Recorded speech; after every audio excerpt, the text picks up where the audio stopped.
Bom dia a todos.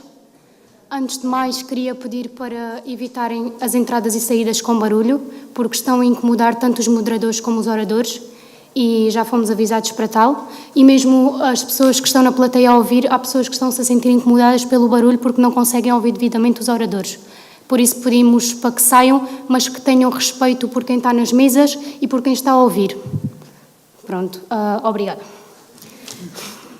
Nós estamos um bocadinho atrasados, como também já devem calcular, por isso vamos tentar acelerar a apresentação da professora o mais rapidamente possível para que tenham tempo de almoçar nas calmas, pois vamos fazer pausa a seguir para o almoço e retomamos às 14 horas no anfiteatro exterior com a parte prática.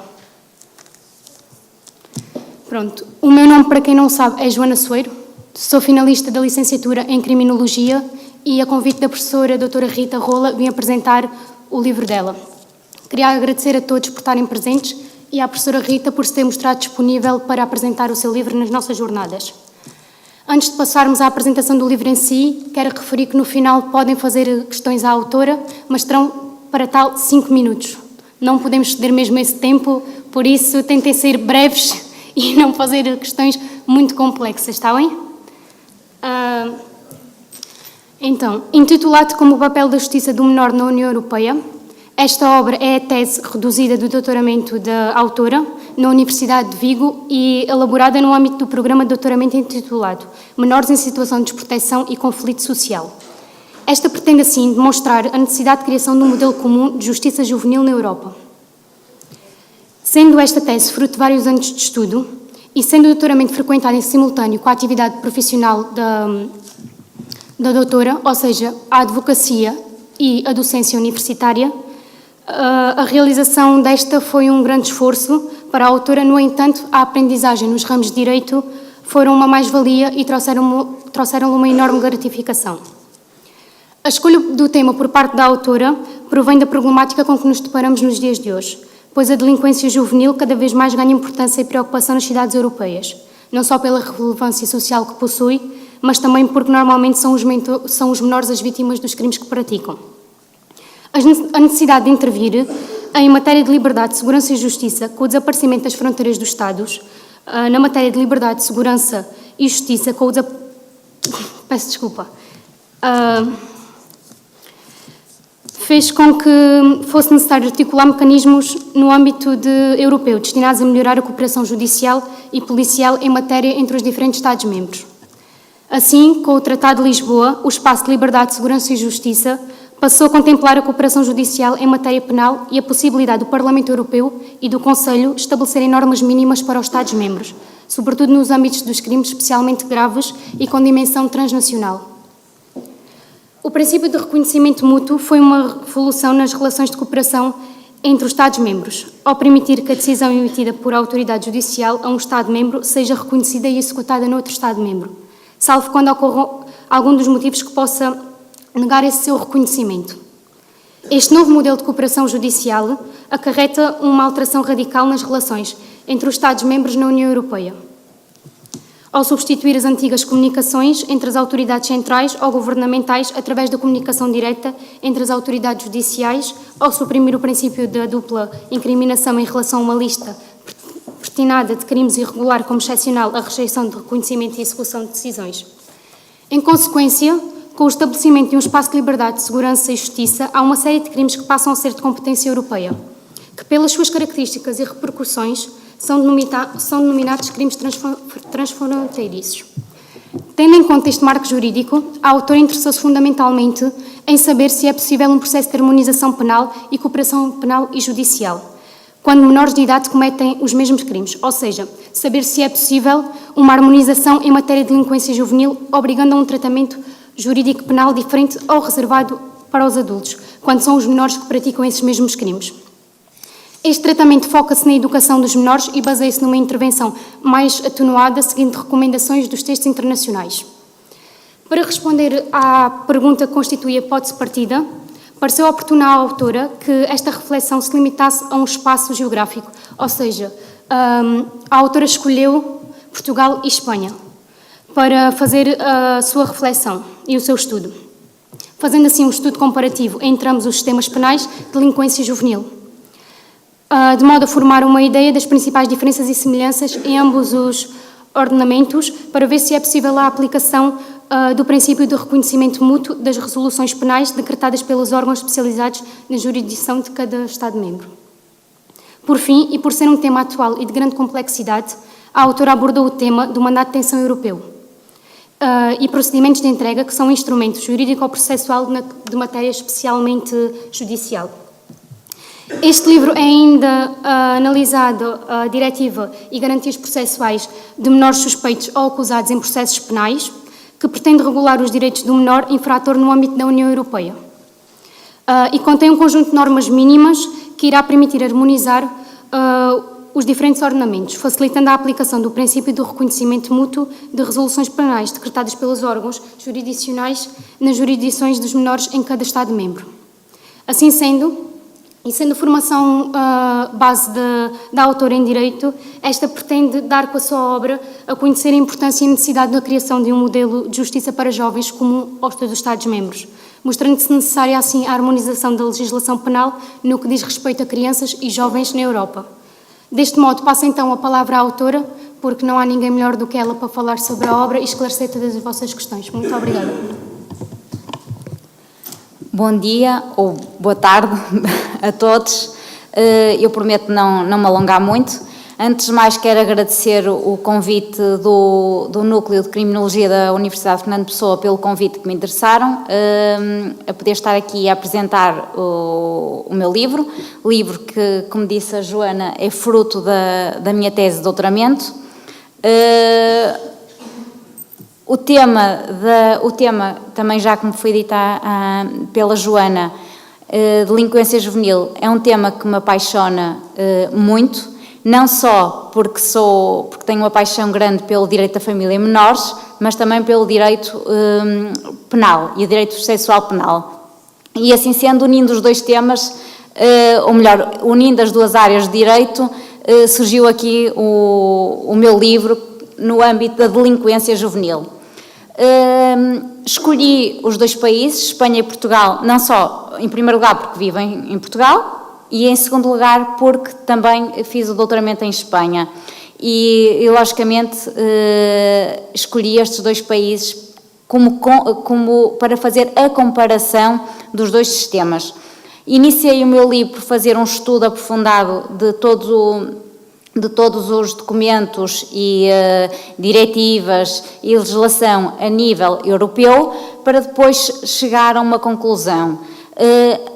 O meu livro aborda também toda a legislação no âmbito da delinquência juvenil, quer em Portugal, quer em Espanha. Foi daí que partiu a minha comparação, para chegar a várias conclusões essas que estão no final do livro.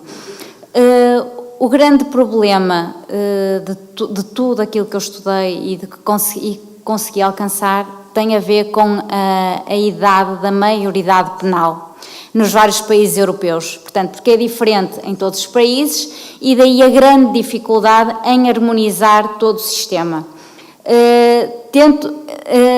Do meu estudo também, e quem quiser ler ou quem puder ler o livro, eu concluo também, e sou apologista de que a maioridade penal em Portugal deverá passar para os 18 anos.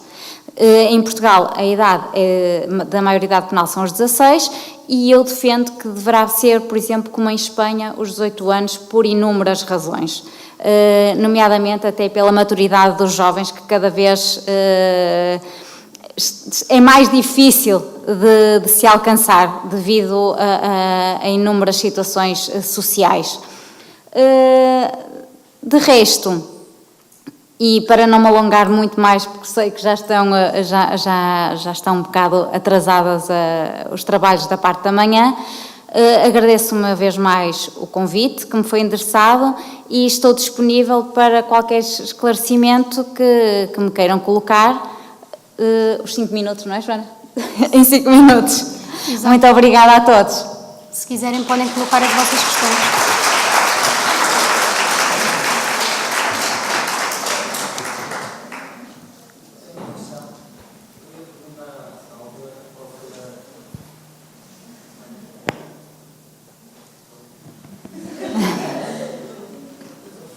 Fala alto, pode falar.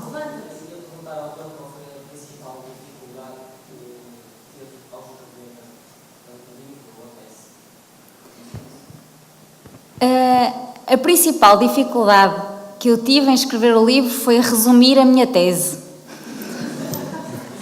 Pronto, o livro é grande, porque tem um estudo bastante aprofundado, mas a tese é bastante maior. E ao passar da tese para o livro, a grande dificuldade que eu tive foi, obviamente, tentar fazer um resumo quase da tese. Dificuldade. Tentar ser o mais resumidamente, ou seja, tentar ser o mais resumida possível para escrever o livro. Porquê?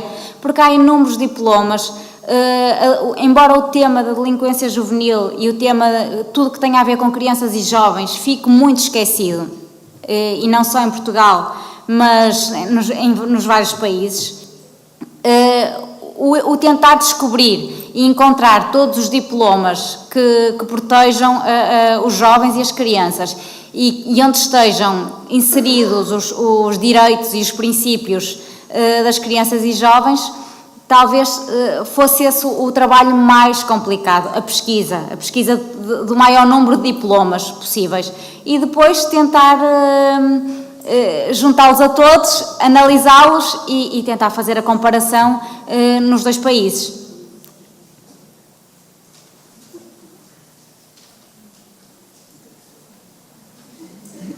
Relativamente ao livro que então que elaborou a tese, fala-nos, por exemplo, da problemática das redes sociais e o conceito de família cada vez mais se perde.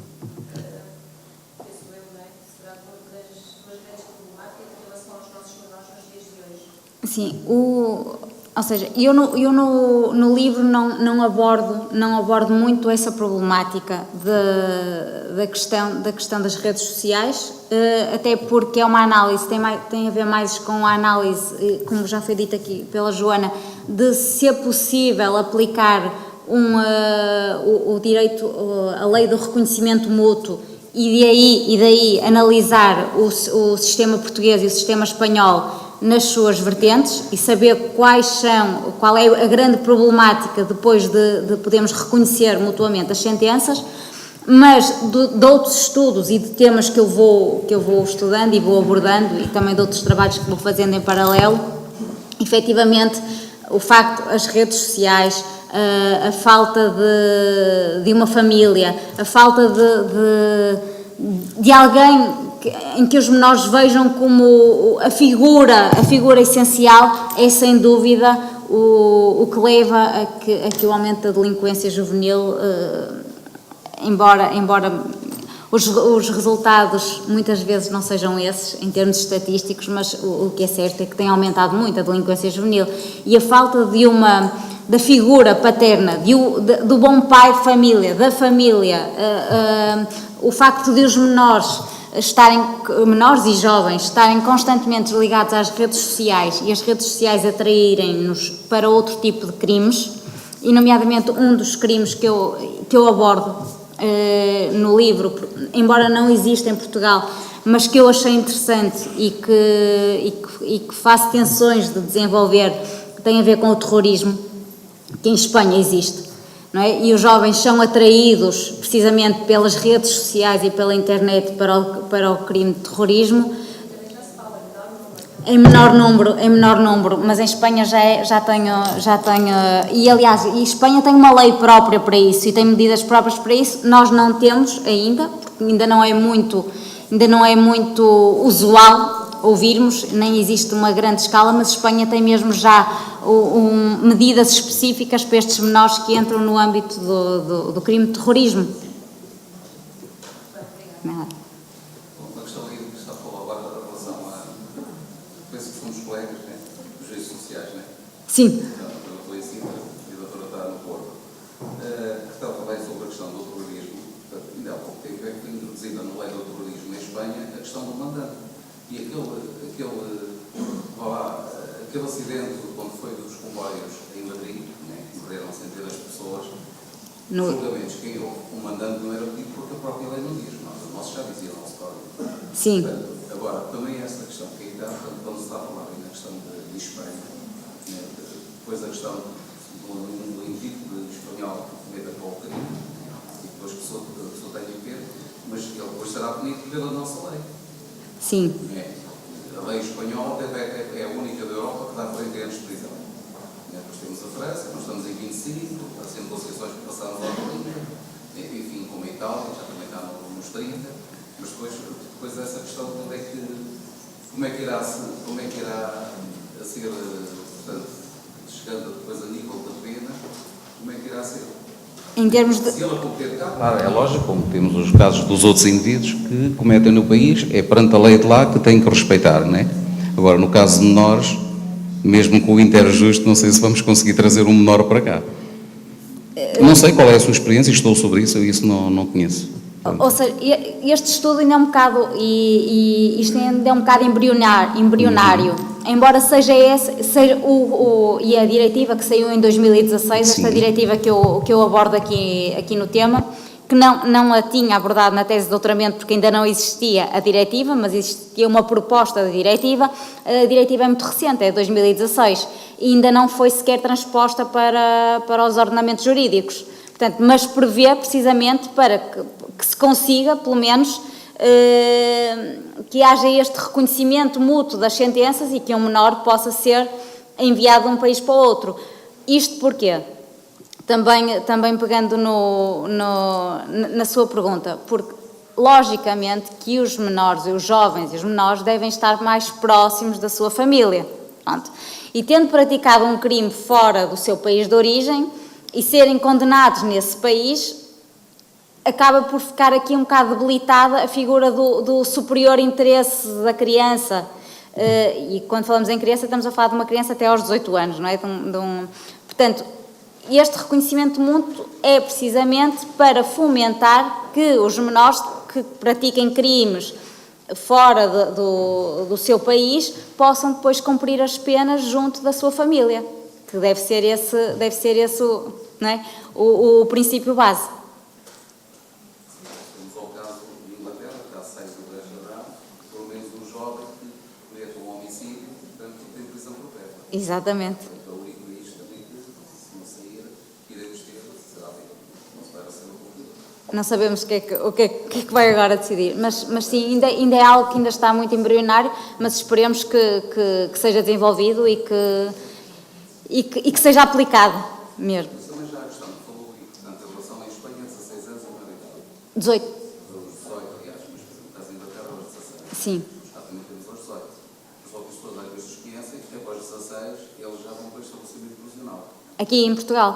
Sim. Sim, porque tem a maioridade penal. O que não tem lógica absolutamente nenhuma. Não tem lógica absolutamente nenhuma. Daí a minha defesa é aumentar a maioridade penal para os 18 anos, em Portugal. Porque acho que tem toda a lógica. É isso. Sim. Isto agora temos que ser vários a trabalhar no mesmo sentido. Sí, era precisamente sobre esa questão que se estaba a colocar, se non há consenso entre os países da Europa sobre a questão máis básica que é a idade penal, como é que se resolven depois estas questões, non é? Porque un delito cometido por un menor de 17 anos é menor na España, mas non é menor nesa clasificación que hai. Portanto, há alguma tentativa de criar unha directiva europea e como é que se resolvem na prática essas situações? Pois, a questão é essa, é que depois de eu estudar, a maior dificuldade com que eu me deparei foi precisamente com a idade. E é necessário que a diretiva a diretiva 2016 não fala na idade, nem fala numa idade comum. Existem vários textos e várias opiniões para que a idade seja a mesma em todos os países da Europa, mas isso depois já depende de cada ordenamento interno e todos têm que alterar a idade, não é? Se quisermos uma harmonização, temos que alterar a idade em todos os Estados-membros, mas isso tem que ser um trabalho que tem que ser feito pela União Europeia e por todos os Estados-membros. E daí o que eu estava a dizer, acho que todos os países devem lutar em conjunto para que se consiga essa harmonização que é tão falada na teoria, mas depois na prática não se consegue. Porquê? Por causa da idade. A maior dificuldade é a idade. O resto é passível de ser harmonizado. Quanto à idade, temos a grande dificuldade. E a alteração do código. Claro, a alteração da legislação nos ordenamentos todos, sim. Não pode haver ações bilaterais. Não, tem que haver uma alteração em todos os ordenamentos da legislação, exatamente. Sim. Mais alguém vai querer colocar alguma questão? Toda a gente quer ir almoçar. Pronto, então damos como terminados os trabalhos da manhã, retomamos às 14 no anfiteatro exterior. Obrigada. Muito obrigada a todos.